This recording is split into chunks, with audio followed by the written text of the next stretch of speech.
চুপ করে থেকো না ঠাম্মি, আমি এই যন্ত্রণা নিতে পারছি না। এত অভিযোগ আমার কাছের মানুষদের বিরুদ্ধে, খুন আগুন দেওয়া, আমি আর পারছি না। তোমার বাথরুমে পড়ে যাওয়া, ব্যথা, সব তাহলে মিথ্যে, তাই তো?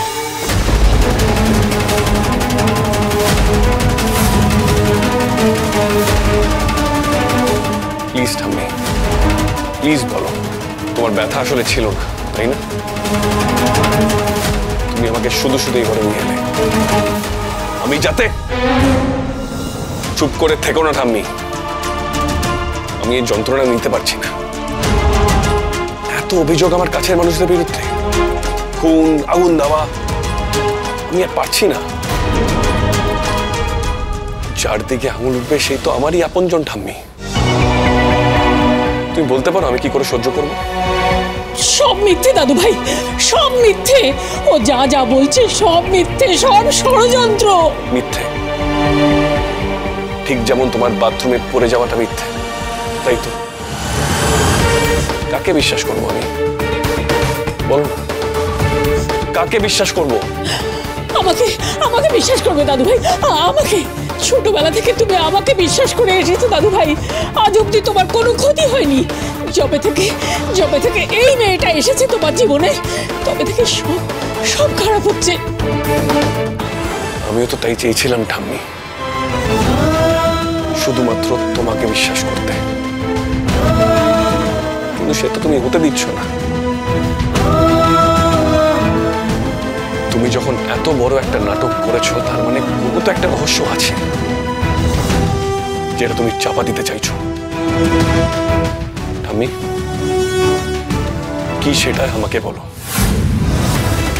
সত্যিটা আমি জানতে চাই ঠাম্মি, আর সেটা এখনই বলো। আমি যা বলছি সেটাই সত্যি। না ঠাম্মি, তোমার সত্যিটাকে আমি বিশ্বাস করতে পারলাম না, এইবার আর পারলাম না। তাই আমি ঠিক করেছি, চিনির এই সত্যি খোঁজার কাজে আমিও শরীক হব। ওর সাথে মিলে আমি ওর সত্যিটা খুঁজবো। আমি জানতে চাই অতীতের গর্ভে কি সত্যি লুকিয়ে আছে, যা তোমাকে এত মিথ্যে বলাচ্ছে।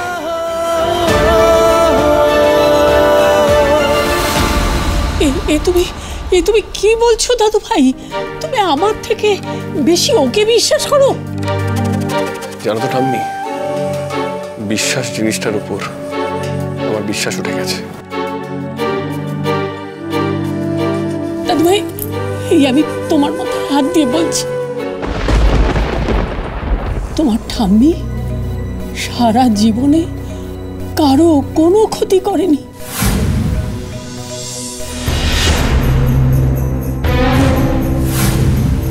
আর এটাই সব থেকে বড় সত্যি দাদু ভাই।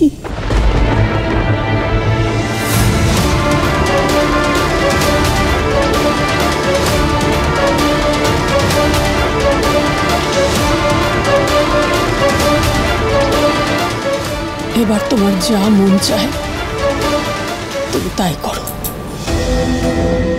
তুমি শুয়ে পড়ো ঠাম্মি, আমি আসছি। চিনি, তুমি এসো।